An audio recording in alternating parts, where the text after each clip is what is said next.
Welcome, fellow freaks, geeks, and nostalgic 90s nerds to my channel, Slime and Slashers, where, we talk about everything from Nickelodeon slime to horror movie slashers. But sometimes, like today, we do a book haul! And this video isn't just any book haul video. It is my favorite type of book haul video. It is a vintage horror book haul! And I'm so pumped, I can't wait. And by the way, guys, this is actually my first haul of 2022, so ringing in the new year with some badass books. So without further ado, let's go to this short intro, and when we come back, I will show you the stack of goodies I have.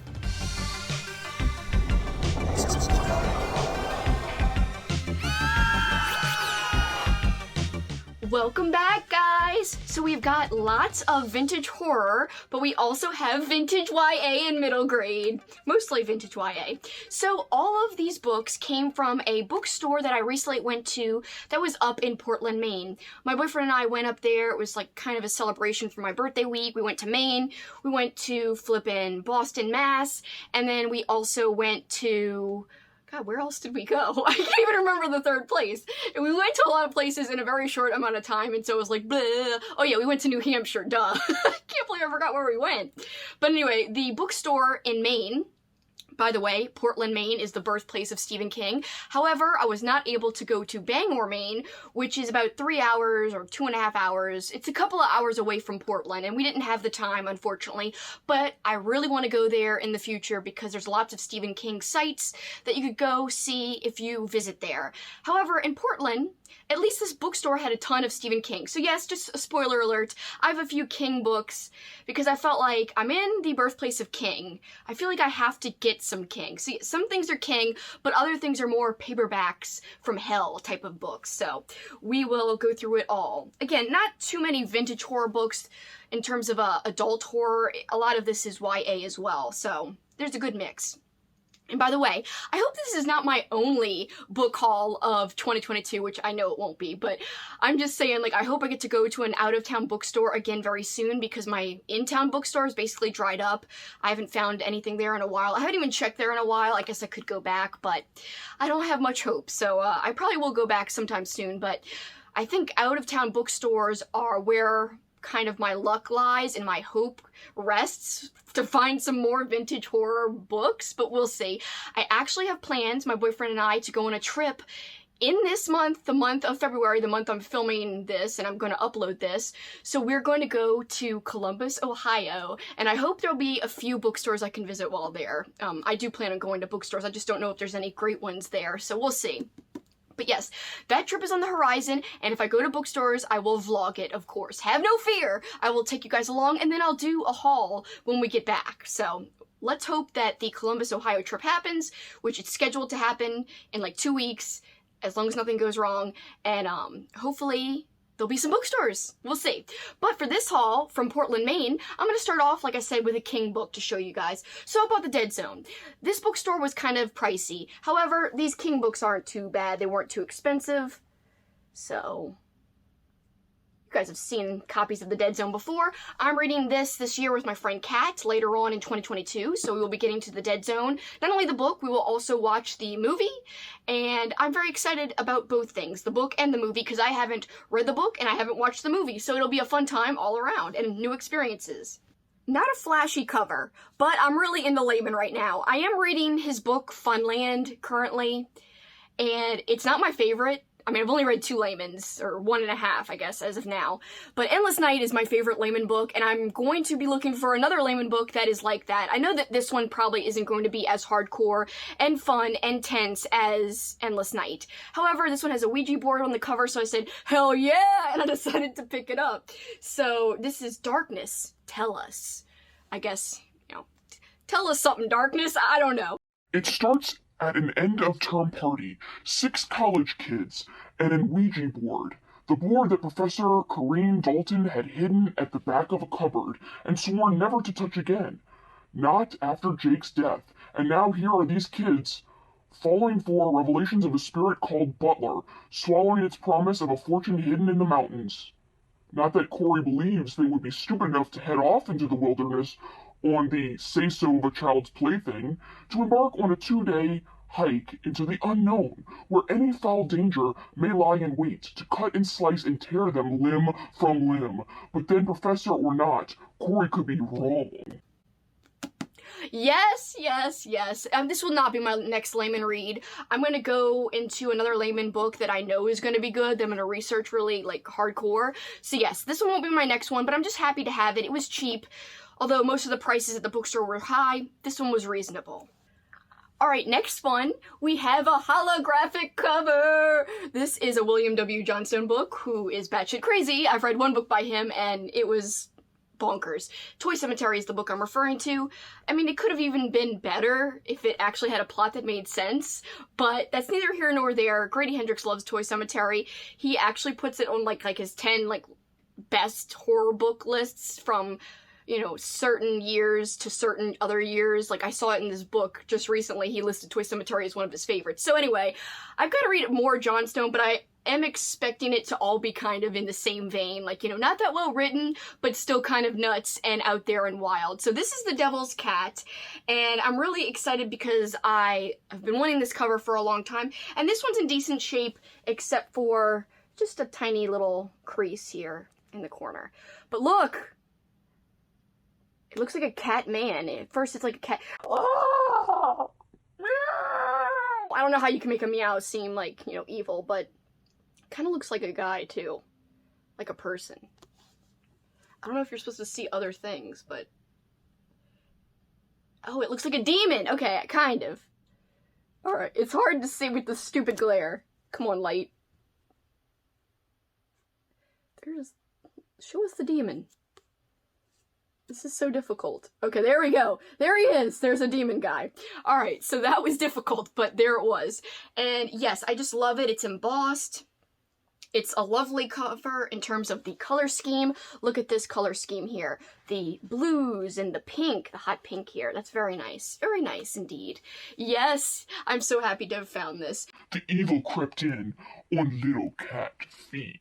That's absurd, but sounds like so much fun. Here we have a book that was definitely featured in Paperbacks from Hell, and I think it's pronounced Dreamthorpe. So this was by Chet Williamson. I've got a few Chet Williamson books. This says, "The ultimate horror has finally found a home." And it's like a tree guy, just so you guys see. Hey, come here. You think you're gonna water my trunks? No, bitch! I'm gonna grab you, and I'm gonna water you with my unholy seeds. Wow, that got really serious really quickly. I don't know what I'm thinking here with my little scenarios. Welcome to Dreamthorpe, a sleepy little Pennsylvania resort town where city folks can get away from it all. A town where a woman who saw her best friend mutilated by a crazed sex killer can hide and forget. Until haunted relics of another age awaken an ancient evil and unleash a human horror that has no place outside of hell. Awesome. Sounds awesome. And look how great condition this book is in, by the way. And this one was published by Avon. You guys can see. Look at this nice spine. This is one of the nicest spines I own. So really happy with this one. And it wasn't outrageous at the bookstore. So that was a good deal. When I saw the decent price, I was like, hell yeah. And by the way, there was a note on the bag, because all these came in plastic bags, and I'm going to put them back in the bags after this, but the bag said this, and so does the inside cover. It says, from Rick Hatula's library.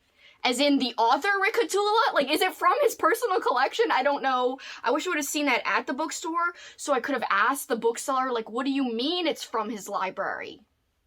Like, it's his book that he gave to the bookshop? I don't know, but I was like, hell yeah, that's very kind of cool. And just so you guys know, this one also has amazing colors. Like, look at the green turning into orangey, turning into red, turning into some kind of deep purpley blue. Yeah, I really like the background in terms of the setting here. Alright, and I picked up another King book. I'm not going to spend too much time on this. It's just a hardcover edition of The Dark Half. And I just wanted to get a hardcover book or two. This one was, like, very cheap. So I was like, hell yeah, a cheap hardcover. You know, it's not, like, the greatest looking book, but I was like, I'm in Portland, gotta get more King. So I also bought Needful Things, but I don't have that to show you guys. It's on my bookshelf in my living room, so I don't have that to show you guys. But you guys know, most of you, I assume, what Needful Things looks like. So it's the standard old school hardcover copy of Needful Things. So this one, I just wanted to show because I had it and it was easily accessible for me to get to, so I could show you guys. Okay, I wanted to change angles because I felt like the lighting wasn't very good. So here is the one I'm most excited about, and it was not bad at all. I've actually seen this one go for a lot online, and I've always wanted the cover because I love anything with peppermints on a cover, or peppermint designs like on like blankets for Christmas time, or literally anything peppermint themed I freaking love. I just don't know why, like that candy cane theme I just love. So I've seen this cover before, but I was like, it's too expensive online, no way. And I found it in person for a decent price, and I was like, hell yeah! Thank you, Portland, Maine. Alright, let's take a look at this. Look at it, oh my god, look at this freaking gingerbread looking house. Runaway by Stephen Gresham. And this was published by Zebra, and this was published in 1988. And yes, I am super pumped to have this, oh my god. And the skeleton is embossed, and there's nothing as great as a skeleton on a cover, in my opinion. Zebra was very famous for that, so this is a really nice, very typical Zebra cover, I would say. And I love the green, beautiful font at the bottom that really pops. Very nice, very nicely designed. And yes, I'm just super over the moon that I actually found this, because I never thought I would be able to afford a good copy. And this one's in really good shape, as you could see if you look at the spine here. Like, look at this. No huge creases, except for this right here, but that's not too bad in my opinion. But this is better than usual for me. So it says, there was a special place for boys like him, a place where they made sure he would never run away again. Well, is it a candy cane place? Because I don't think that's that bad. I mean, if this is the place he's running away to and he can't leave, like, so what? Like, whatever. Anyway, I think kids would want to go here, but I'm sure there's something sinister underneath the surface. Okay, and here we have 3 Terror Academy books, and I'm just going to go through them kind of quickly. You know, they're not in the greatest shape, but these were the cheapest ones. She had a whole bunch, and I wanted to get more, but I did not have room to bring these back with me on the airplane from, you know, traveling up north back down to New Orleans. So, unfortunately, I had to really be picky about what I bought, and there's one Terror Academy book that actually is worth a lot that I didn't pick up, because I didn't even have time to research it, really. So I kind of regret that, like, big time, but what can you do? Alright, so the first one I want to show you is 16 Candles, and I actually have 3 books, I think, called 16 Candles at this point, but they're all different. This one's awesome. I love this knife kind of stabbing into a cake, of course, with red icing and red candles, kind of reminiscent of blood. So yes, lovely. Next one is the Prom, and you could see this corsage with blood running from underneath it. Hell yeah! I'm really pumped about this one. Look at the great orangey font, and I like the style of the font too, how it's like all, I don't know, like torn. I really enjoy that. It's a party that could raise the dead. Next up we have The New Kid. You're next, this bloody sign on a locker says. Cool. And all kinds of stuff spilling out of it. You never know who your friends really are. The tagline says.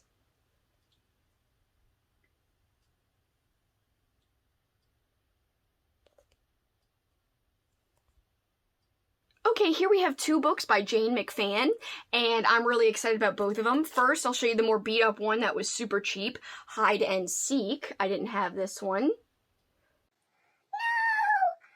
I'm hiding! I don't know, this one's gonna be good. Of course, this is a point horror book, and I am really into collecting point horror. Alright, and the next one, which is perfectly appropriate for February, is Be Mine. And there's a little tiny tagline that says, or else. So yeah, kind of has like, you know, evil Valentine, bloody Valentine vibes. And on the back, by the way, it says, love you to death. So yeah, really cool. Again, some of these were even higher than I wanted to spend, but it is what it is. I don't want to forget this one. This one's a pinnacle horror book. This is Witch Hunt. You can see this nice noose. Nice noose. I mean, I don't think that goes together. I don't think that's a good phrase. I don't think there's anything nice about a noose, but whatever. This is by Wendy Corsi Staub. 2 more point horror books I have for you guys. The first is Amnesia by Sinclair Smith. This one's super beat up compared to a lot of the other ones I bought from this store, but it was cheap, so I don't mind. And I'm gonna read all of these, of course. What you don't remember can kill you. Heck yeah. I'm excited to read this one day. This is an Archway paperback, a YA book, and it's by Richie Tinkersley-Cusick. This is Fatal Secrets, and it's got a whole carnival-ish, I should say. That's more fitting, and that actually is a word. So it's got a whole carnival-ish vibe on the cover, and I've actually shown this in a previous video when I was giving you guys a sneak peek of some of the books I found. Look at this. Look at this kind of creepy devil doll, a clown. This girl's like, I'm frightened. Then we've got like an evil looking merry-go-round horse, and also creepy doll, and a looming house. And I don't know what that is, but figures. So yes, I am so happy that I found this one. And my friend Alex, the Bookubus, actually told me she read this and enjoyed it. So I am so glad I have my own copy now. And last but not least, we have The Bride by D.E. Atkins. And this, I heard from Cameron, who actually literally just got his own copy of this, that this is kind of hard to find. He said he's been looking for it for a decent price for a long time. This wasn't a bad price, despite how rare it is. Like, I didn't know how rare it was. I just thought that this freaking cover was badass, which I'll show you guys up close in a second. But I have another edition of this book. This edition, though, is incredible. And here's a close-up view. Obviously, she looks very ghoulish in, you know, this cover artwork. You could see this veil hiding kind of glowing-looking eyes, in my opinion. And I just love the text up here. Very big, very bold, and silvery. It's freaking marvelous. This cover is amazing. So yes, this is the last book I have to show you that I got from Portland. Alright, and the last book I'm going to show you is a book for my Carnival-themed readathon. And I did reveal that I was going to read Dr. Shiver's Carnival in my TBR video that I did, and actually that story is included in this collection. I already had the story, like, as an individual book, so it's a book. I already had that by itself, like in little paperback form. Randomly online, I don't know why I stumbled across this. I wasn't looking for the book because I already have it. This includes the Dr. Shiver's Carnival book, but 2 more, including Attack of the Killer House and Birthday Cake and Ice Cream. And the reason I got it was because of the cover. Because the cover is freaking badass, guys. You know it. And it's all freaking raised up and incredible. And oh my god, it's incredible. And by the way, if you look inside, look at how it's designed. With the same clown you see on the cover, like marking the chapters. So the original book, I think, is from 1996 or 1994, Dr. Shiver's Carnival. That one is, let me see, it'll tell me here. Yes, it's from 1996. That's when it was originally published, but this bind-up, I believe, was from the early 2000s. So even though this is newer, I was like, hell yeah, this is damn cool. And so usually the older versions of things are cooler, but this is freaking awesome. And I had to get it for the clown. He looks so creepy. So yeah, I just posted this on Instagram, so sorry if you guys already saw me show this, but I had to include it in this haul, because why not? So this came from Thrift Books, so I didn't stumble upon it in person like I usually do. So I feel like it's kind of cheating in a way. I try to get a lot of stuff in person, but lately I haven't really been going to many bookstores because I usually have to rely on going out of town, like I told you guys. So hopefully Columbus happens and it pays off, and I find something badass in terms of books and stuff. We'll see. Alright guys, that's basically it for me for this one. I know it was a short haul, however, I have plenty of hauls that have been backlogged, which means I have books and books and books that I acquired in 2021 that I never did hauls for, so I will do those separately. I really didn't want to mix books I bought in 2021 with this haul that I'm kind of labeling as my first haul of 2022, and so I just didn't want to mix the books. So the next few will probably be older hauls, or books from older hauls, I should say. Alright guys, thanks so much for watching, and until next time, you know what you can do. I say it every time. Keep on killing it.